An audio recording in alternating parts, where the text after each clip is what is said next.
할렐루야, 하나님께서 새 하루를 허락해 주셨습니다. 오늘 하나님께서 주시는 말씀은 레위기 13장 24절에서 28절 말씀입니다. 함께 읽겠습니다. 피부가 불에 데었는데 그 댄 곳에 불구스름하고 희거나 순전히 흰 색점이 생기면 제사장은 진찰할지니 그 색점의 털이 희고 그 자리가 피부보다 우묵하면 이는 화상에서 생긴 나병인즉 제사장이 그를 부정하다 할 것은 나병의 환부가 됨이니라.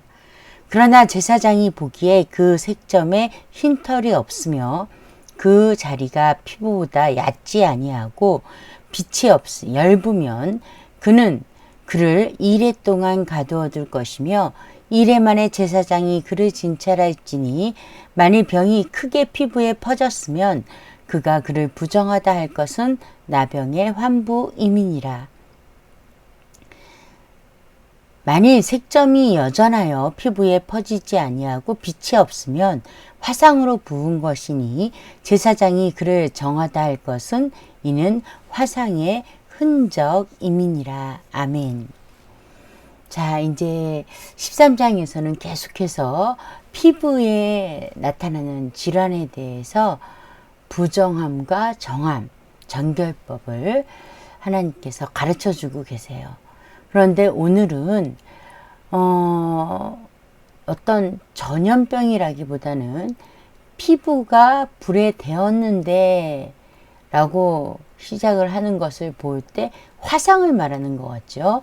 우리가 화상은 참 여러 가지 이유로 우리가 얻는 질병이에요. 화상은 주로 뜨거운 것, 그게 햇빛이 될 수도 있어요. 요새는 뭐 햇빛에도 화상을 당하잖아요. 햇빛이 될 수도 있고 불과 직접적으로 데어서 화상을 입을 수도 있고 사고로 인해서 그렇게 되는 경우도 있죠. 또 뭐 뜨거운 물이라든가 뜨거운 기구 아니면은 겨울에 난로라든가 하는 뜨거운 그 보온을 해주는 여러 가지 열기구 이런 것들에 의해서도 화상을 입을 수가 있어요.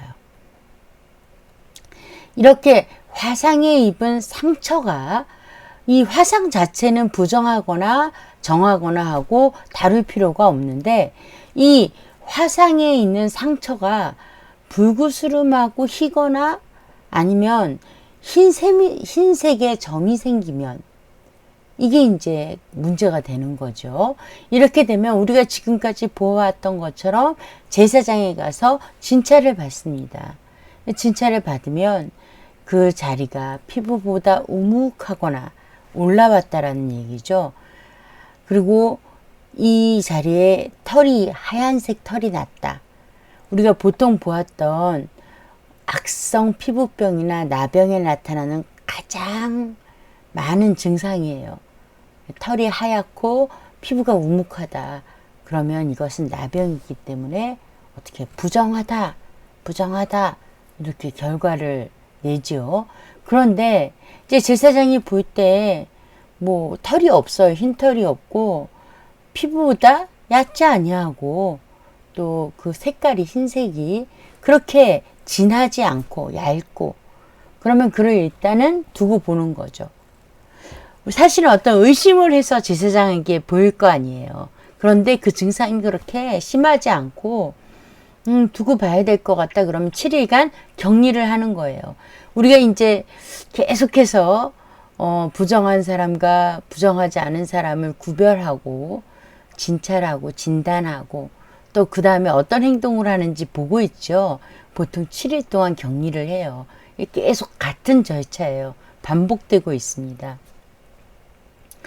자, 그러면 그를 7일 후에 제사장이 다시 보겠죠.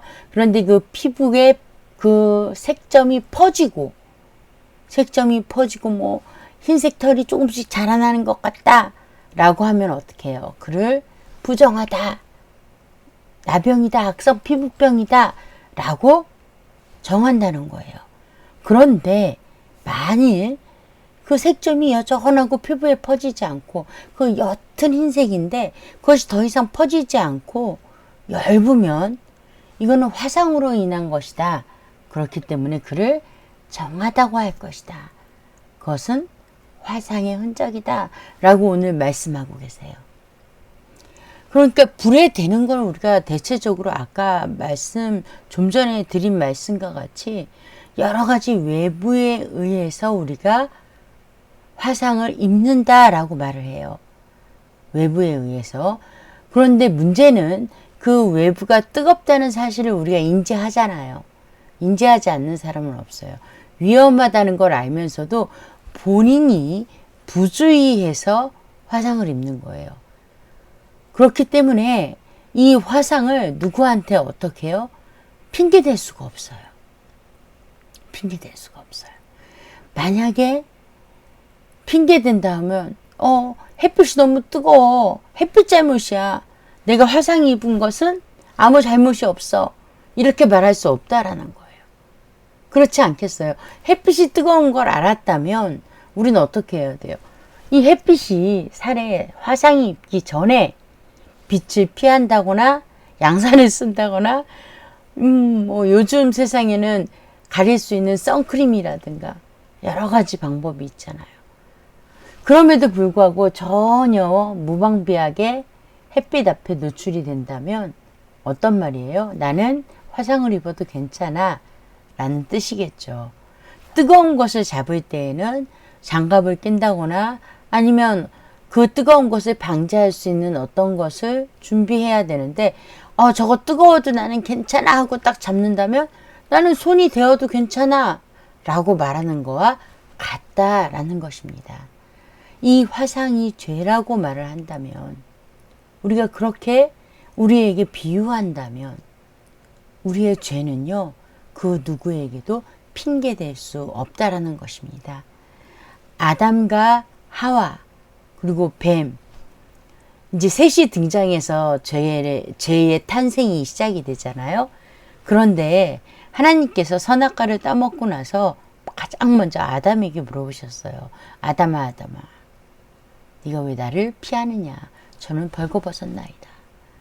그랬더니 하나님이 뭐라 그러셨어요? 내가 먹지 말라는 거 먹었니? 그랬더니 아담이 뭐라 그래요? 예, 먹었습니다. 잘못했습니다. 이랬던가요? 아니잖아요. 핑계댔죠. 하나님이 주신 그 여자 하와가 줘서 먹었어요. 하와도 마찬가지로 뱀에게 핑계를 댑니다. 그런데 그 핑계가 먹혔나요? 아니에요. 실제로 아담은요 하와가 줘서 먹었어요. 그죠? 어떻게 보면 하와에게 핑계댈 수 있어요. 마치 화상과 같이 내가 되려고 된 게 아니라 제가 뜨거워서 내가 됐어요 라는 거하고 같아요. 하와가 줬기 때문에 제가 먹은 거 아니에요. 더군다나 하와는 하나님이 주신 여자잖아요. 라고 아담이 핑계댔는데 정말 그럴듯한 핑계였지만 그것이 먹히지 않았어요.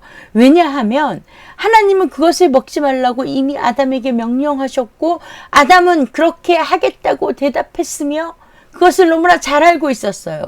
그것을 먹으면 죽는다는 것을. 그럼에도 불구하고 먹었단 말이에요. 줘서 먹었다는 것은 핑계가 되지 않습니다. 제가 뜨거워서 내가 되었어요. 핑계가 되지 않는다는 거예요. 죄는요, 온전하게 자신이 회개해야 해결할 수 있어요. 남의 탓으로 돌릴 수가 없어요. 저와 여러분은요, 내 죄가 마치 누구 때문이냐 아무리 말해도 내 자신이 잠시 위로를 받을지는 모르지만 그렇게 하면 할수록 내 죄는 더 자라간다는 걸 아셔야 돼요.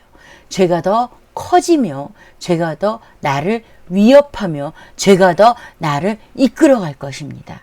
기도하겠습니다. 좋으신 하나님 아버지 귀한 말씀 주셨습니다.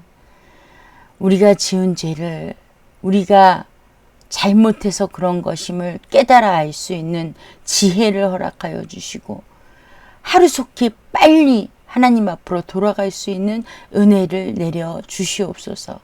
예수님 이름으로 기도합니다. 아멘.